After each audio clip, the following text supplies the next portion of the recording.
Hi everyone, welcome to a mock test, a practice test walkthrough. So we're going to go over the algebra test and look at all the different topics one by one. So let's start with vocabulary of polynomials. So here we go. This down here is a polynomial, and it has 1, 2, 3 terms. So we can say it has 3 terms, so it's a trinomial. Okay. If you see one with 2 terms, that's called a binomial. 1 term, it's called a monomial. All right. And this one is quadratic. The reason is it has an x squared. Okay? So to classify the polynomial into 4th degree, cubic, quadratic, or linear, you have to look for the largest exponent of x. Linear ones will just have an x to the 1. Quadratic ones will have x to the 2. Cubic ones will, you guessed it, have an x cubed, or an x to the 3, and 4th degree ones will have an x to the 4. This one has an x to the 2, so it's quadratic. And then the constant term here, we want to be able to identify the constant term by finding the term that has no variable. So here, there's a variable there with the 8x squared. There's a variable here with the 3x, but there's no variable here plus 7. So the constant term here is 7. And then when we're talking about the leading coefficient, that means the first number that's multiplying a variable, but we're particularly interested in this term. Why? Because it has the largest exponent. So that's the most important term. And the leading coefficient here is -8. So that's why that. If we were to write this in standard form, we would change the following. We would reorder the terms. Remember, there's 3 terms. They're connected by addition or subtraction, and they're linked by multiplication in there or in there. Okay, we would reorder the terms in descending order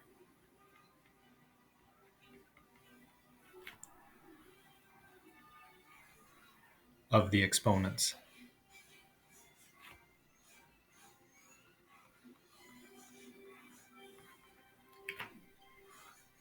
So now write the polynomial in standard form. I just need to zoom out so I can see it. We would have -8x squared plus 3x plus 7. This would be our rewritten polynomial. It would look something like this. It would, on the xy plane, this is the y-axis, this is the x-axis. It would punch the y-axis somewhere up there at about plus 7. It would do something like this. Woo, like that, and woo, like that. And it would go down very quickly on either side. It'd be a curve, as though you threw a ball up in the air, like a big air ball in basketball. Now, so that's all the vocabulary that we need. Now we're going to look at simplifying. Okay, simplifying is an important thing to do in math. You can think of it like tidying. Okay, we're going to put all of the same types of things together. All right, and we're going to do that by collecting like terms. We're going to apply the distributive property to open up some drawers and dump some drawers out onto the bed. And we're going to add and subtract polynomials from one another. Okay, so here, first simplify. Well, let's zoom in so we can focus in on the examples as they come. So I'm focused here on the first one. First thing I noticed is that I have terms with an A in them, and they're all there. And then I have terms with a B, and they're here. And you might use some different colors or some different shapes to highlight those for yourself so you can see them easily. And then there are constant terms as well, the -3, the +5, and that's all the terms. So now let's add them all together. -2 apples plus 7 apples would be 5 apples. -4 apples is 1 apple. So I will just say apple. Okay. -2 plus 7, -2 plus 7, -4 gives me just 1. So 1a. And then I can add up my b's. So here's 3b minus b. So I'm at 2b. And then I add 7b. So I will have plus 9 b's. And then I add up my numbers, +5, minus 3, so plus 2. 5 minus 3 is 2. So this will be equal to a plus 9b plus 2. Next, let's open up these boxes. We have 5 of this box and 3 of that box. And so we need to multiply all the things in there. So when we do this, we're going to start with our equal sign. And we're going to say 5 of this, so that's 15x, plus 5 of that, so it's 5 times 2. So that's 10, plus 10. Okay, this is 5 times 3 times x here. 5 times 3 times x, so that's 15x. And then 5 times 2 gives me 10. And then here, 3 multiplied by 2x, that will be plus 3 times 2 is 6 times x is 6x. And then 3 times negative 4 is negative 12. Okay, so altogether, that will give me 15x plus 6x, which will be 15 plus 6 is 21 x's. Plus 10 minus 12, so that's minus 2. 10 minus 12 is minus 2. Okay, so that's done final answer. I cannot combine this and this. Those are not like terms. So I just leave it as 21x minus 2, and that is finished. And now let's see, what do we have for a more challenging one? Oh, a subtraction of polynomials here. So here, there's a few ways to do this one, but I like this way the best. Here I'm going to subtract all of these things. So if I'm going to subtract 2x squared, well, I can actually copy this bracket down without changing anything, just opening up the bracket, because there's actually nothing doing to that bracket. So I can now open it up. I'm also not able to combine any of these terms because this is an x squared, and I can't add that to x. Okay, here's a picture of x squared. Okay, that's x squared, and it has a side length x. If I want to add a line to a square, you can add a line to a square. How do I add a line to a square? So I can't do that. Okay, but I can just leave it how it is. So that's what we've got. And then I'm going to subtract. Okay, so now we're going to get to the subtract. I'm going to subtract 2x squared. I'm going to subtract negative 10x, so its sign changes. I add 10x. Subtract a negative means you're adding that thing. It's like subtracting a debt from someone. You effectively gave them money. Okay, and then subtract 28. So that's going to be subtract 28. And what I notice when I do this is for this polynomial, this came down, but its sign changed here. This came down, but its sign changed from negative to positive. This one came down, but its sign changed as well to negative. The reason all those signs changed is because of this guy, the negative. You're going to subtract all that. That's why I just flip all the signs inside that bracket. And now we can collect like terms. 4x squared minus 2x squared is 2x squared. Minus 5x plus 10x is plus 5x. If I start at negative 5 and I add 10, I would cross 0, and I would still have 5 left over. I would go up to 5. Okay? It's the same thing as 10 minus 5. Minus 5 plus 10 is the same problem as 10 minus 5. You get to the same answer. Okay, and then I have 3 minus 28. So that's negative 25. Okay, and that would be done. Final answer. The next skill that we're measuring is, can you solve for the value of a polynomial when given the values of variables? A is 3, x is 4, and y is negative 4. We need these two for this one over here. So we just need a first. And you don't have to do this, but I really encourage you to simplify first because it will make it easier. Let's take a look. 2a minus 3. So I'm going to have an equal sign here because what I write here is going to be equal to what's above. 2a minus 3, can't do anything with that, plus 3. This could distribute into here, but I can also simplify all this first. So let's do that. 2a minus 3 plus 3 multiplied by, this is a parentheses, okay, a plus 3a. So that's 4a in there, a plus 3a. 3 minus 3, well, that's just 0, okay, minus 39. All right, that's just going to come down. Now I can do this in Bedmus order, so I need to do this multiplication next. This is equal to 2a minus 3 plus 3 times 4 times a, which is 12a, minus 39. And now I have 12a plus 2a plus 12a gives me 14a minus 3 minus 39 is minus 42. Okay. Now, a is 3. And we could have substituted that in here everywhere we saw a, but that would have been more time consuming. There's more work to do. All we need to do now is substitute it in one place. So what I do here is I remember a is, what is it? 3. A is 3. So I have another equal sign. This is 14, substitute into brackets. This bracket here with the number tucked right up next to it indicates multiplication. So we're going to multiply. 14 times 3 is 42. And last time I checked, 42 minus 42 was equal to 0. Done, final answer. So the value of this polynomial when a is 3 is 0. Okay, now let's do this one. X is 4 and y is negative 2. Whoa, this one is more complex. But you'll see once we simplify, it's not that bad. Okay. 3x squared y plus xy squared. These are not like terms. Because the x is squared here, the y is squared there. So they're not the same. So we can't combine those.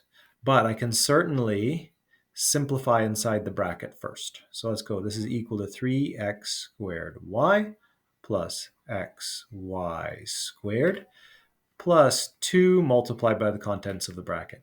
Xy squared is still there, plus xy minus xy. Well, whatever number xy is, plus something and then minus something is going to be 0. Try it. Plus 3 minus 3, 0.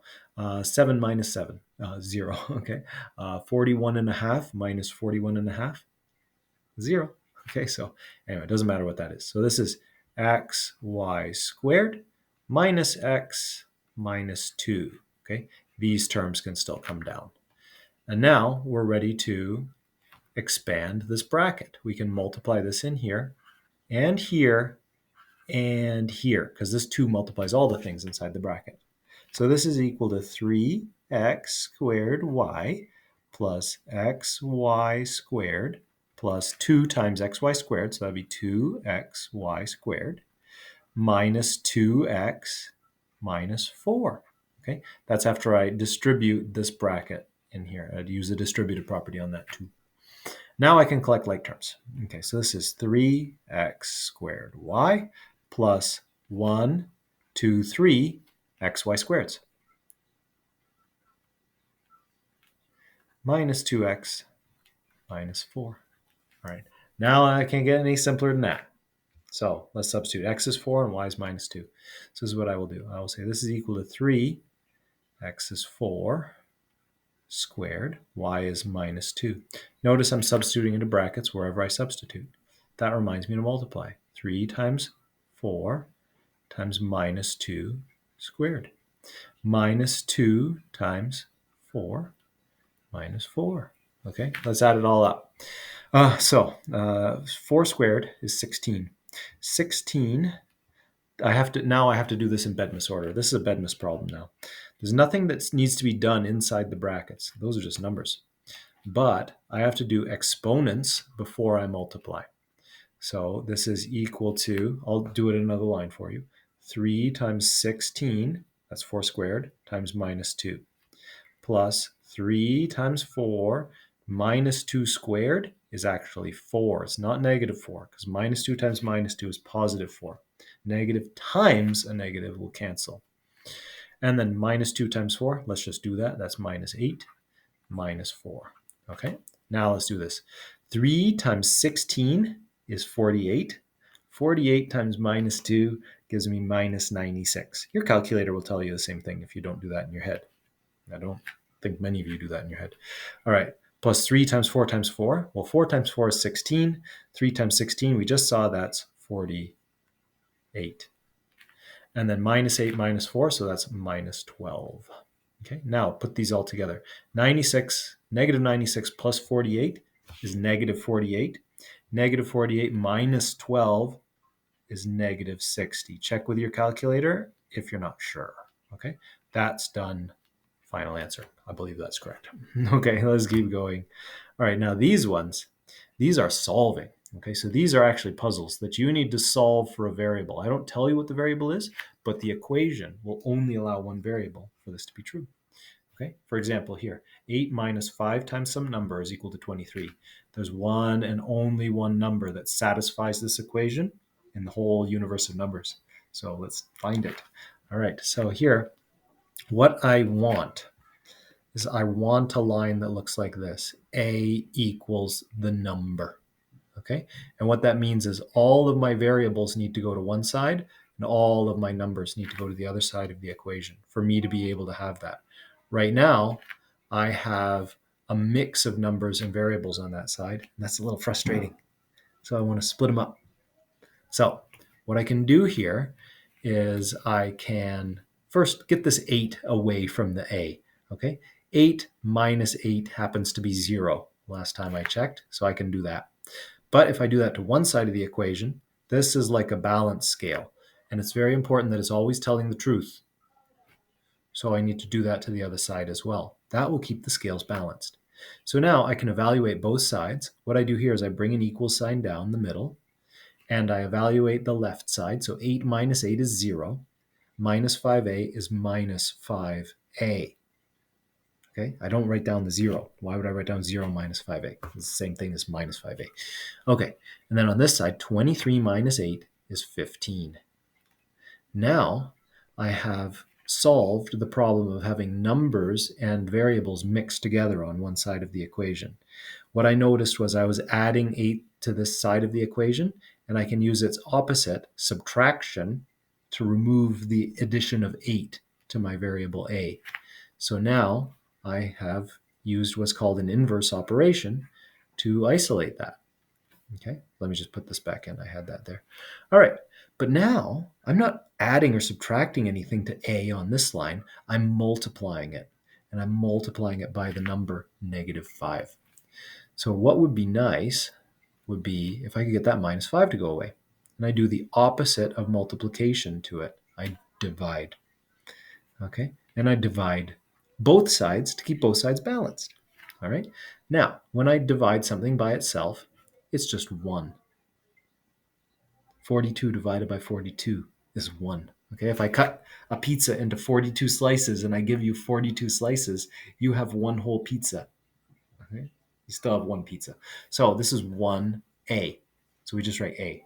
Okay, so we have a on that side is equal to the result of 15 divided by -5, and that is -3. Okay, done, final answer. Now, how do I check it? I copy out the equation. 8 minus 5a equals 23. Let's test this and see if it's true. 8 minus 5 times -3. 5 times -3 is 15. 8 plus 15. Why plus? Because negative times a negative makes a positive. 8 plus 15 does indeed equal 23. So this is true. Okay, let's keep going. Now over here, we have our variables buried a little deeper. There's more layers of defense there that we have to worry about. So let's get our different color pen so we can get excited about this. And I want to simplify this as much as I can first. All right, so I'm going to use distributive property, and I'm going to distribute that foreign. So that will give me 8c minus 20 equals 5c minus 2. Now let's get all the c's to one side. I'm going to subtract 5c from both sides. And let's just write another line. You could do the numbers at the same time too. 8c minus 5c, 3c, minus 20 equals 0 minus 2. And now I add 20 to both sides. Okay, 3c minus 20 plus 20, that's 0, is equal to -2 plus 20, that's 18. Okay, keep going. 3c, I don't want to multiply by 3, so let's divide that away. C is equal to 18 divided by 3 is 6. Now we could check it. All right, and I'm not going to write it out. I'm just going to do it in my head, and I'll talk you through it. Okay, so I know C is 6. Well, I believe so. Let's evaluate this side. 5 times 6 is 30. 30 minus 2 is 28. Let's check this side over here. Okay, 2 times C, well, 2 times 6 is 12. 12 minus 5 is 7. 7 times 4 happens to be 28. So C is 6. Okay, and that's how you check your answer and know that you are correct. Oh, and it did not print that problem for some reason. Oh, why didn't it print that one problem? It's so strange. Okay, let me pause the video and I'll go get it for us.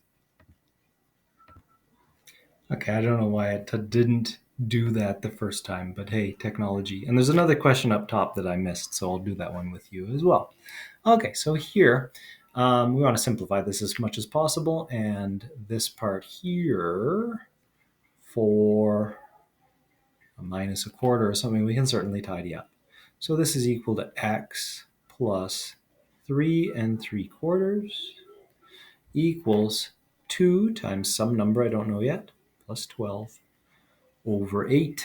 Okay, now, this is a harder question. This is like, it's a tricky one, all right? But here's a trick. I'm allowed to do the same thing to both sides of the equation so long as I do it to the whole side of the equation. I notice I'm dividing here by 8, and that's annoying. So I'm going to multiply by 8 to undo that fraction. I'm going to multiply the other side by 8 as well. And I notice that that's going to undo that fraction as well. Okay, so it actually would be helpful if instead of writing 3 3/4, I wrote this as 15 quarters. Why? $3.75. You'll find that you would need 15 quarters to have $3.75. Okay, there I do 3 times 4 is 12 plus 3 is 15. That's how I turn that into a mixed number. All right, so now we're all set to get rid of those fractions. Now let's do these multiplications. On this side, it's very easy. The 8 on the top cancels the 8 on the bottom. Okay, why? 8 divided by 8 equals 1. So I don't need to write that down. 1 times 2x plus 12. Great. So now that side of the equation is super tidy. 2x plus 12. Okay. Now this side of the equation, we have to use our distributive property and distribute that 8 in. So we will have 8x plus 30. How do I know that's 30 very easily? 8 multiplied by 15 over 4. Think of this as 8 over 1. And I know that this could be written as 4 times 2 divided by 4 times 15 over 1. I can just move that over there if I want. I can write 8 as 4 times 2. And 4 divided by 4 is 1. So that cancels. Okay, I would cancel it here. 4, 2. Okay, that's how I would write it. And then I do 2 times 15 as my answer. Okay, that's how I do that. Okay, if you want to do your fractions a different way, that's fine, so long as you get the same answer as me, which is 30. Okay, so now 8x plus 30 is equal to 2x plus 12. Now I get all of the x's to one side, subtract 2x from both sides, and I'm going to subtract 30 from both sides. After the dust settles, I'll have 8x minus 2x is 6x. Plus 30 minus 30 is 0. 2x minus 2x is 0. 12 minus 30 is negative 18. Divide both sides by 6. Oh my goodness. Divide both sides by 6. See, my mind is already just knows what's on that side of the equation, so it's just writing that down. X is equal to the result of 18 divided by 6. That's negative 3. Okay, and you can put it in here and test if you want. Okay, so negative 3. So let's do it going up that way. And I'll just erase this ugly thing. Negative 3 plus 4 minus 1/4 is equal to 2 times 3 plus 12 divided by 8. Let's see if we get that. Negative 3 plus 4 is 1. 1 minus a quarter. So I'm going to go up here. This is 3/4. On that side is equal to 2 times 3 is 6 plus 12 all divided by 8. Why am I not getting the same thing? Oh, because this is negative 6. That's why. There we go. Okay, good. Why is it negative 6? This was negative 3 down here, Mr. Jennings. You substitute into brackets every time you substitute, okay? So here is x is minus 3, x is minus 3. So I made a little mistake. Notice I caught my mistake. And that's important. Okay, so 3 over 4 is equal to negative 6 plus 12 over 8. Okay, well, what's negative 6 plus 12 over 8? Let's go up again. 3 over 4, can't make that any simpler, is equal to 6 over 8. And indeed it is. Those are the same thing because I can, divide this by 2 and divide that by 2. And then I get 3 over 4. Okay, now let's go to the last question here. This bad boy. All right, Mr. Fractions. Let's test how well you remember your fractions. Okay, so let's go for it. All right. So here, this is just an addition of 3 trinomials. They're all quadratics because they have an x squared term. Oh, but they have this y squared hanging out in there, so we wouldn't call these quadratics. It'd be something different. There's something weird going on here. Anyway, I actually don't know what kind of shape this would make if I put it into a graphing calculator, but I'll test afterwards. Okay, so here I can rewrite this as 1 over 5 x squared plus 4 over 5 x squared. Those are like terms. I'm just going to make this pen a little thinner. Okay. Minus 1 over 3 xy, that's from here, plus 3 over 4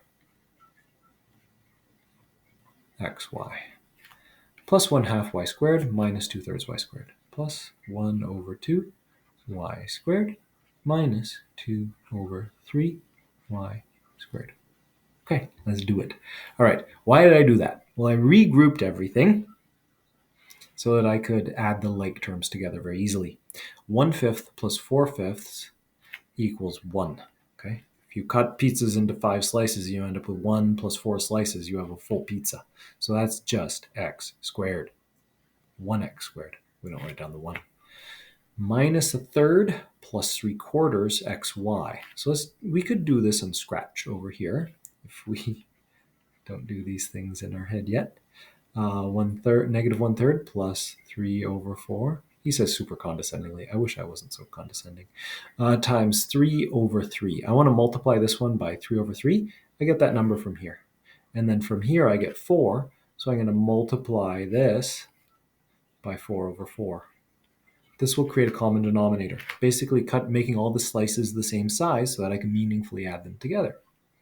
So that will be equal to 4 times negative 1 is negative 4 over 4 times 3 is 12.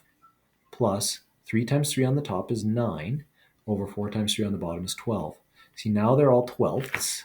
So I can add a 12th to a 12th. I can't really add a third to a quarter without first cutting the thirds 4 times each and cutting the quarters 3 times each so that they're the same size slices.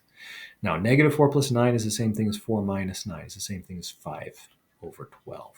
So we will have from these two terms plus 5 over 12 xy.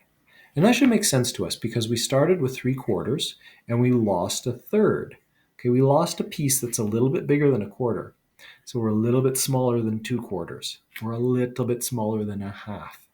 And indeed, 5/12 is ever so slightly smaller than a half. So this answer should not surprise us. Okay, now we need to know how many y squareds we have. We started with a half and we lose 2/3. So now we're expecting an answer a little less than 0, but not much less than 0. Okay, and so let's do that over here in Scratch. 1/2 minus 2/3. Well, we can say that's equal to, let's scale this up by 3 and this up by 2. So I'll have 3/2 minus 4/6. Sorry, this is 3/6. Sorry, this is 3/6. This is minus 4/8. So 4/6. Oh, what is odds? I've been doing too much math. I've been talking to you for too long. My brain is not saying the same thing as my mouth is saying as my brain. Okay, so now I hope you'll agree with me that this is 1/2 minus 2/3. This is 1/2. This is 2/3. And 3/6 minus 4/6 equals 1/6. Negative 1/6 y squared. And that is all. Okay, I'm not doing the star problem. Okay, and I hope that helps you practice fruitfully and prepare your cheat sheets and get ready for the test, which will be Monday. And if you do have any questions, absolutely email me your questions. I love it when I get emails from you. Oh, this video is coming in less than half an hour. Look at that. It's so great. And yes, enjoy your math practice, everyone. Bye for now.